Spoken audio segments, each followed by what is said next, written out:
You may have noticed we haven't posted an original episode in a while, and that is partly my fault. I have been suffering from a really bad case of writer's block.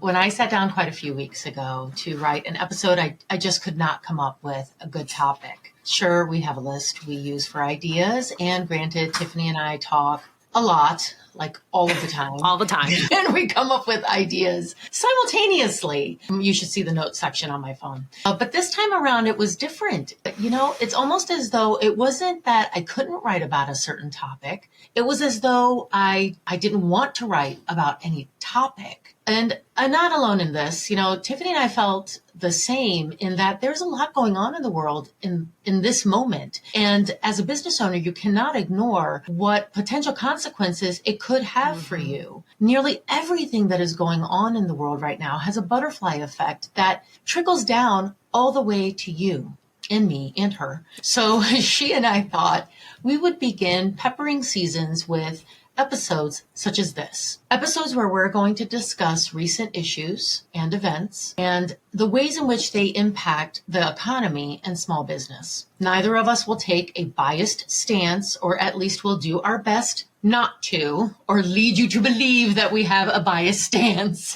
so that you have the opportunity to truly gain perspective and form an opinion that is all your own. Absolutely. Yeah. So in saying that, it would be incredibly ignorant of us to not start a discussion focused episode with the recent presidential debates, most specifically the vice presidential debate, and one of the topics of which they spoke, of which was the proposed budget that each of the presidential candidates are bringing to the table. All right, let's roll up our sleeves and dig through the dirt to get to the core of what these nominees are planning for us, what it could mean for us, both positive and negative, and in the end, what's it truly going to cost us?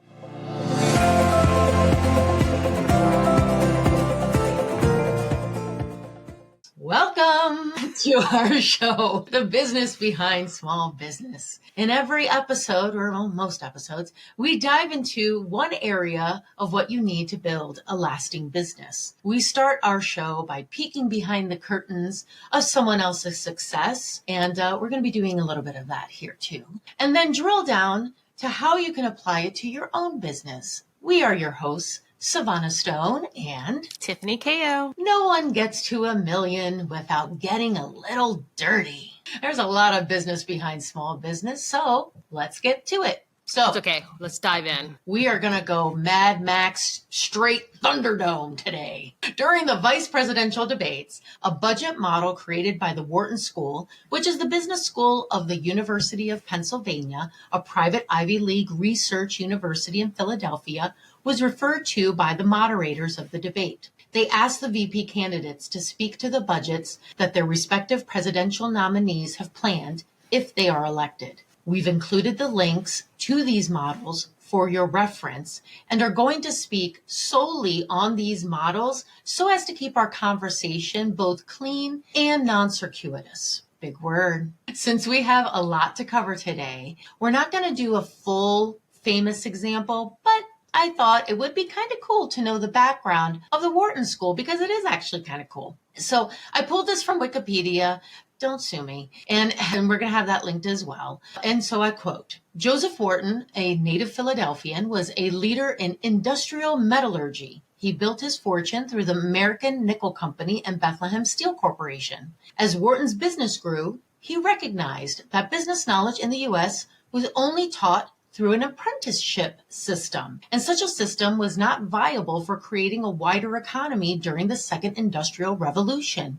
And when I read that paragraph, I was like, he's right. People only did apprenticeships. No one really went to school for anything. So anyway, after 2 years of planning, Wharton in 1881 founded the Wharton School of Finance and Economy through a $100,000 initial pledge, making it the first business school established in the United States. ESC Europe, established in 1819, and a few other business schools were established in Europe prior to Wharton's founding. The school itself was meant to train future leaders to conduct corporations and public organizations in a rapidly evolving industrial era. Wharton was quoted as saying that the school was meant to instill a sense of coming strife, of the immense swings upward or downward that await the competent or the incompetent soldier in the modern strife. From the founding of the school, he defined that its goal was to provide for young men special means of training and of correct instruction in the knowledge and in the arts of modern finance and economy, both public and private, in order that, being well informed and free from delusions upon these important subjects, they may either serve the community skillfully as well as faithfully in offices of trust, or, remain in private life, may prudently manage their own affairs and aid in maintaining sound financial morality. Yada, yada, yada. The school was renamed the Wharton School of Finance and Commerce in 1902, and then formally changed its name to the Wharton School in 1972. I thought it was pretty cool. You're such a geek. I love it. I know. Oh my gosh. Anybody who like, oh my gosh. Yeah, who doesn't care for it is probably like, I'm sitting here going like, what am I in for? What am I learning? Like, oh, okay. You're such a geek. I know. I can't help it. But I just thought it was really cool that this gentleman who made lots of money could have been like, I'm making lots of money and I'm going to spend it like like it's going out of style, which is what a lot of people in his time did. But instead he was like, you know what? This could be had by everybody. Why should we all be given fish? Why can't we all learn how to fish? And so he established a fishing school. He was like, everybody needs to learn how to fish. And I think that's fantastic, because how different is that from what we do? It's not that different, except. Well, clearly there are a lot of fishers now. So yeah, exactly. So to start, we're going to summarize, and then we're going to drill down on each of the plans, the positives, the negatives, and the impacts that they could have on you. So, all right, Tiffany. do you want me to summarize it? Yeah, the key differences between Donald Trump and Kamala Harris's proposed economic plans. Yes, just so you know, I'm not. Yeah, see, I watch the debates and stuff, and half the time I'm sitting there going, crap, I'm not smart enough for half of this crap. It's like sometimes it's like a foreign language, and it's ridiculous because, I know I'm a smart person. You're a smart person. All of our listeners are probably smart people. But how many people actually follow half the stuff that they're referencing in this debate? So I'm kind of glad we're doing this, because it kind of helped me slow down and say, all right, let's break this down in a way that my little pea brain can understand, apparently. Mm-hmm. And who knows, maybe it'll be helpful for anybody else out there who is equally confused or feels like it's equally convoluted. So breaking it down. It helps to start.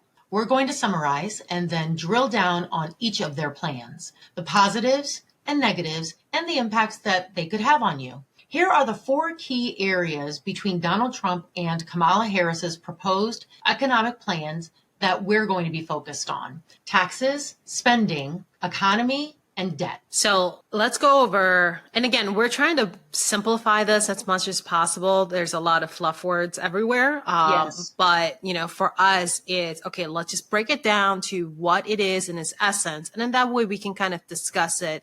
And at the end of the day, make a dotted line from what this means for small business owners and small businesses. Right. So Harris' plan for taxes is mostly focused on raising taxes on the wealthy, especially through things like taxing long-term investments. Capital gains is probably something everybody has heard of, and then also possibly increasing taxes on high-income earners.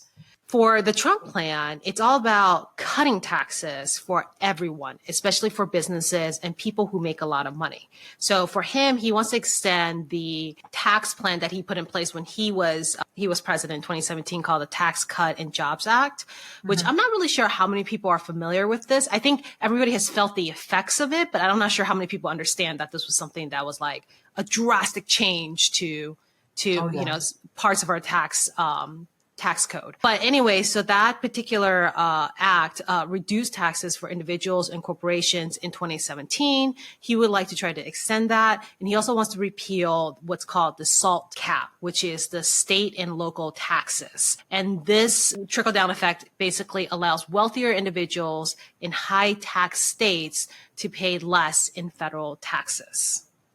So simply put, if we were to compare the two plans side by side, just think that the Harris plan will raise taxes on the wealthy, especially on their investments. And the Trump plan is to cut taxes for everyone, especially on the wealthy individual and businesses. So thoughts? So it sounds like the both of them are focused on the wealthy, which, okay.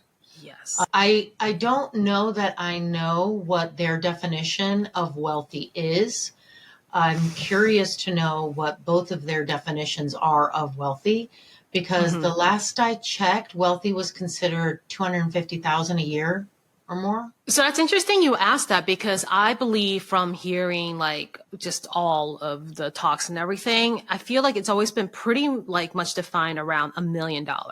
So wealthy for Harris and probably wealthy for Trump as well is really just using that $1 million mark. So, I mean, if you think about that, like, I mean, it sounds like a lot, doesn't it? Right? It doesn't. It doesn't though. Okay, yeah, right. In this day and age. Let's put this in perspective. Let's put it into perspective, because we are in Northern Virginia. Now, I also want to point out that I am not a $1 million earner. So this is not me defending the $1 million earners. This is me trying to broaden the lens a little bit. We do live in Northern Virginia, where homes even in my neighborhood, where I don't live in some like area, I live in a pretty normal run of the mill, middle of the range neighborhood where homes average $1 million, which is bizarro to me. So if a house is going for $1 million here, which is not unusual in most of Northern Virginia, how much are people making a year, right? So,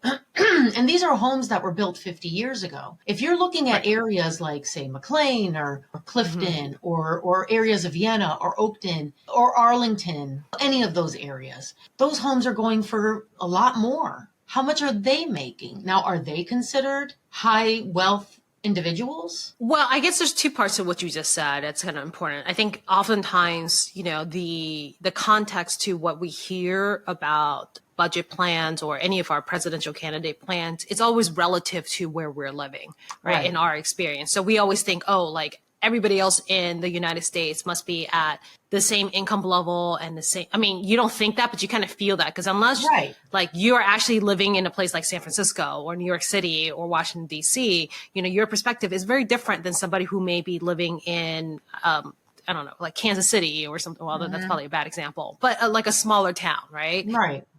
But these plans, and this is what's so tough, is that these are federal plans, right? So it's not like a state by state decision or tax. Right. So this is kind of like a blanket plan for everyone. So it's going to affect everybody very different depending on where you live. And to your point, while owning a house that has $1 million or more may not instantly classify you as wealthy, because it's really about income. Just think, like, when you sell that house, you'll be like, your transaction will be considered wealthy and you will be taxed at a higher rate, or you'll be affected rather by these plans when you sell that house. And to your point, where we live, and probably a lot of people in LA, San Francisco, these like very expensive cities, it just takes like you'd almost have no choice. Just about everybody probably is close to that 1 million mark when it comes to if you want a home here, right? A single family home. Like, we're not talking about some freaking mansion. Yeah. Right. We're talking about just a regular, like, you know, home for a family of four can easily be at $1 million, if not more, especially with appreciation over the years. And you wouldn't think that this type of tax would affect what you would normally deem as ordinary people. But because of the city we live in, we would be seen as wealthy because of just by the sheer fact that we live in this area. So I think that's always an interesting perspective to think about. For me, the thing that concerns me for what Harris has proposed is her taxation focus on investments, and my focus, or rather my concern on Trump's focus on taxes. Well, cutting taxes on businesses, but what kind of cut is he talking about? So let's talk about the Harris raising tax on investments. So I'm assuming that must mean retirement investments, bonds, dividends. Yeah, exactly. Dividends, real estate investments, anything that you, what'd you say? Yeah, any kind of investment. Yeah, any kind of investments. And then it's also interesting because, you know, this is where I feel like it ties into small business owners, because it also affects small business owners who, if you sell your business and it's valued over $1 million, right, then you get affected also by the tax plans for both of the candidates, right? Because you're considered wealthy. Now, if we kind of think about businesses in general, everybody is, you know, it's always been a goal for a lot of businesses to get over the 7-figure mark. It might not be everybody's goal, but it is a very popular goal to get over the 7-figure mark. But think about it. This is also talking about you selling your business at $1 million. Now, you don't necessarily have to be making $1 million for you to sell your business at $1 million.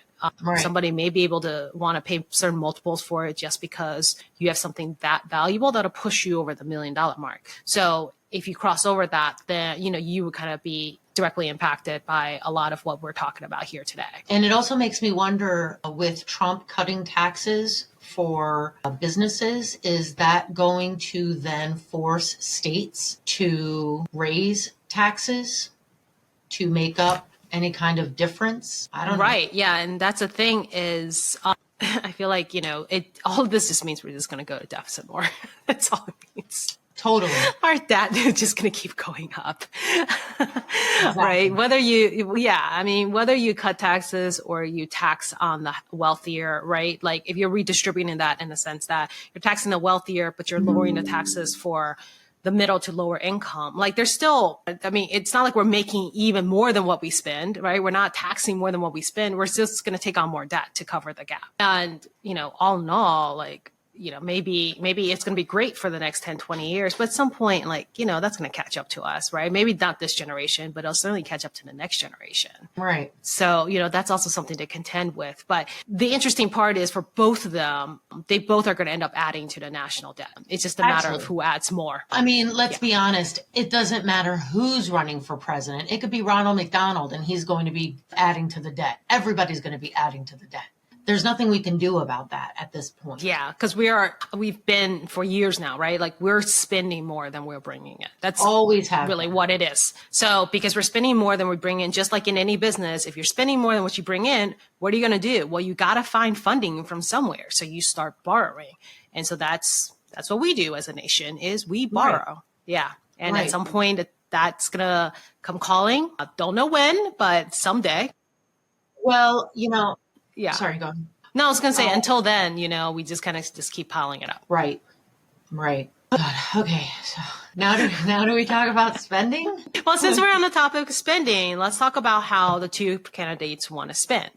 Yes. For the Harris plan, the plan is very focused on spending on things like social programs, things that are very much aimed at lower to middle income family. This is like spending and giving people more benefits or financial assistance or government services to, again, directed at lower to middle income groups. And for the Trump plan, it's not so much about spending more for the government, but it's more of letting people keep money in their own pockets so they themselves can basically spend more. So through his tax cuts, the idea is that because we're paying less taxes, we as consumers has more money in our own pockets, and then we would go out and consume and spend that. And so that's, you know, for his plan is it's not really like, let's spend more government money, but let's just lower the taxes. Other people will have more money in their pockets, and then they in turn will spend and consume. So this is where literally their true colors begin to show,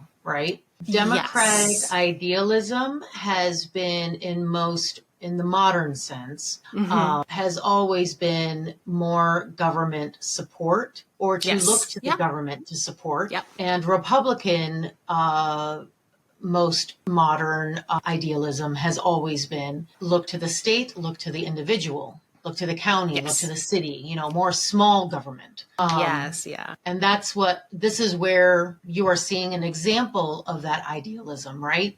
Kamala Harris they're staying pretty true to their party. Party ideals. She's saying, let's create more government programs. Let's create more assistance for these people.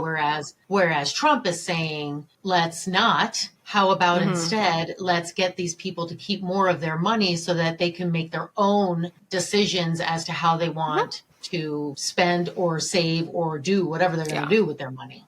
Yeah. So instead of the government providing you with a can of soup, let's give a person the money so that they can buy their own can of soup is basically what we're looking at here, right? Yes. I mean, and like you were saying, I mean, this is what the party lines have, like the party ideals have always been, right? At its core, Right. a lot of like this really represents what each of the parties have always represented themselves at. I mean, at least in a, like you said, the recent history, right? And so, this speaks pretty true to that. And I mean, a lot of this is also where a lot of disagreements come from.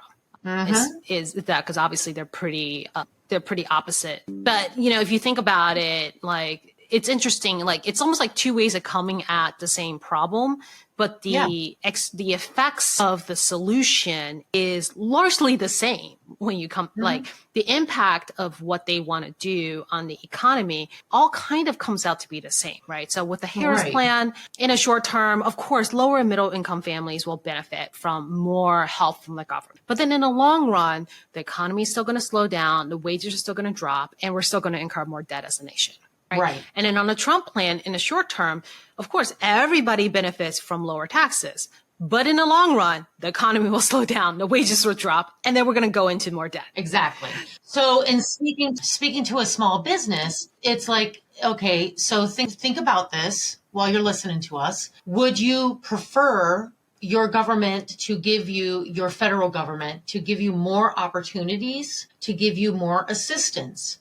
Or would you want your government to take less money from you so that you can provide your own, seek your own opportunities? Yeah. Now, there are people who agree and disagree with both, right? There are people who think that the government should have more control and take more autonomy over its citizens and tell them what to do and how to do it. But that we as human beings should not have as much control over our own selves as we do. Whereas, on the other hand, people think the exact opposite of that. That the government should not be telling me what I can and cannot do. I want to forge my own path. There are dangers to both lines of thinking, especially when you are running your own business. I mean, how many times? I mean, that was the birth of our podcast was, hey, just because you own a business doesn't mean you're a business owner, buddy. You need to learn how to be a business owner. So just because a person decides that they wake up one day and want to be a business owner, there are still rules and regulations. There's still a road that needs to be created for that journey. Who do you want that road to be created by, you or the government?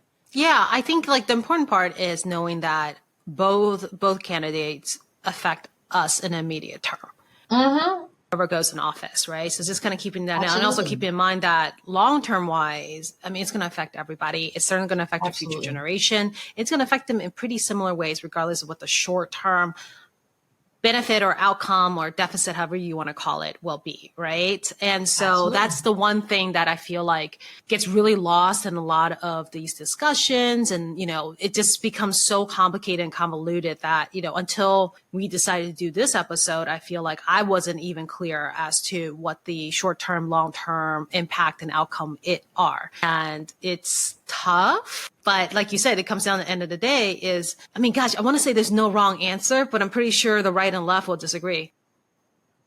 Yeah. No. Right. But the truth of the matter is these are the two options we have. So.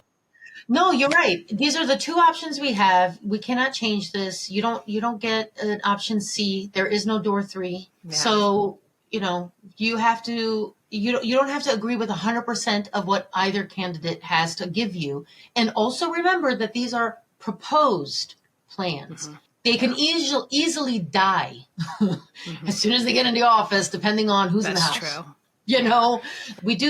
We are a constitutional republic, so it's not like the president gets 100% of the say in anything. Things will change. Right. So, but we do need to make sure that our line of thinking is aligned with the nominee's line of thinking. So, right. Yeah. At the end of the day, it's, our listeners are all small business owners, as you and I are. At the end of the day, you want your business to survive and thrive. Right. So being educated or knowledgeable or read up on these different plans and what the potential impact would be will kind of help you better prepare, kind of figure out how you want to position your company Because like, for example, we've always talked about like, what is it that you're building to basically keep, and I'm building to sell, right? My businesses will be built to sell. And so having a definition of selling, which gosh, I hope I sell over $1 million multiple times over the next few years. These kind of changes to the plans and definition of wealthy and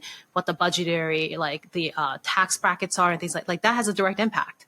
A huge impact that will certainly go into my deal making and negotiations because we have to account for that. And businesses today, same thing. If you're sitting here and you're thinking, hey, I'm going to sell my business in the next 5 to 10 years. Well, then you better be paying attention to all these presidential elections in the future, because what they decide and the laws they pass, especially for taxes, will directly impact how much you're going to make on your business and what your exit is. And all that has to get figured in. Right. Absolutely correct. We are still feeling the effects of choices Clinton made. Not saying that they were positive or negative. I'm just saying that Ronald Reagan made. We are still feeling the effects of those because once the decision has been made and agreed upon, it gets set in stone, and then there it is. So, and we're even more recently for people who may not have been alive during those times, right? If you want to feel something pretty recent, I mean, we're still feeling the economic impact of decisions made during COVID. Meaning, let's just say even the, what was the COVID, like, I can't remember what it was called, like the checks that everybody got to help stimulate the economy during COVID. You mean EIDL? Do you mean the EIDL? No, everybody got it. Like everybody got it, not just. I thought you were talking business-wise. No, everybody got the benefit checks. Yep. I don't remember the name of that, but I know what you're talking about. Right. Okay. Well, that, and even say the idle loans and the PPP loans, those things are great, but they have effects, and we're feeling the effects now. It just may not have been talked about or so commonly connected, but giving businesses money, giving individuals money like that to stimulate the economy has downstream effects, and we're living those effects today. Absolutely. So that's why I think we feel like, we have to understand what this means to all small businesses, small business owners, of course, individuals as well, because we're living in it. Absolutely. So you may notice that we are wearing entirely different clothing and we look very different. That's because we had to step away from our last episode because we both felt that we were going to a place that was going to make us appear more biased in one or the other direction. And we want to be as mindful as we can be to not share our biased opinions with you. We want you to make as much of a choice, a decision that is yours and yours alone based on the information that we hand you. Since our last recording, both hurricanes have unfortunately taken lives and livelihoods away from hundreds and hundreds and hundreds, if not thousands of people. We're speaking of Helene and Milton. I want to leave our listeners, or we want to leave our listeners with this thought. Think about how many businesses and livelihoods were affected. Entire towns were completely decimated. Businesses completely fell into earth. And how do you come back from that? I want you to do some research as to your party, the one you lean towards, as to how they responded to the people who were affected. Of course, FEMA is a part of that. However, both candidates and people that are in office had opportunities to respond and to act. And some did not. And we want you to pay attention to that, to know that when something so terrible happens on our own land, how do we take care of us? We do a great job of taking care of other people in other countries. Kudos to us. But how did we respond to the people here? Take that and please do your research. Not just what we have to offer, but do your own research as well. Well said. Well, thank you. And with that, And with that, we do have some recommendations for you, and some of these recommendations are links, and I'm going to put on my glasses because I can't see. So as opposed to saying that put your money where your mouth is, kind of want to tell you to, put your money where your mouth is, but in a different format. Put your ballot in the, I don't know. Anyway. In the box.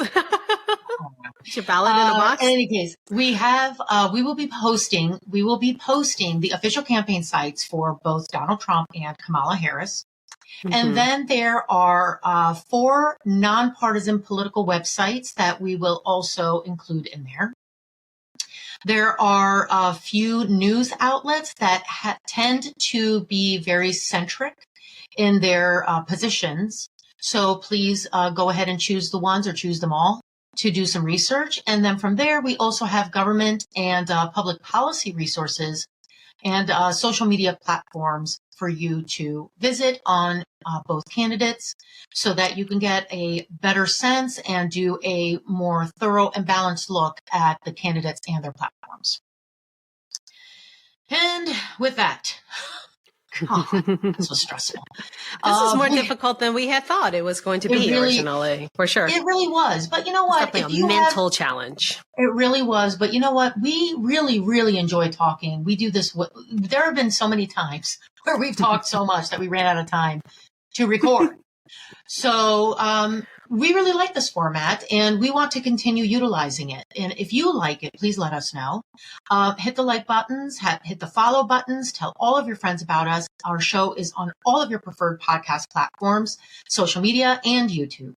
We'd love for you to also share our episodes and have your own conversation. All of our links are posted below. And until next time, mind the business behind your business, because all great successes start small.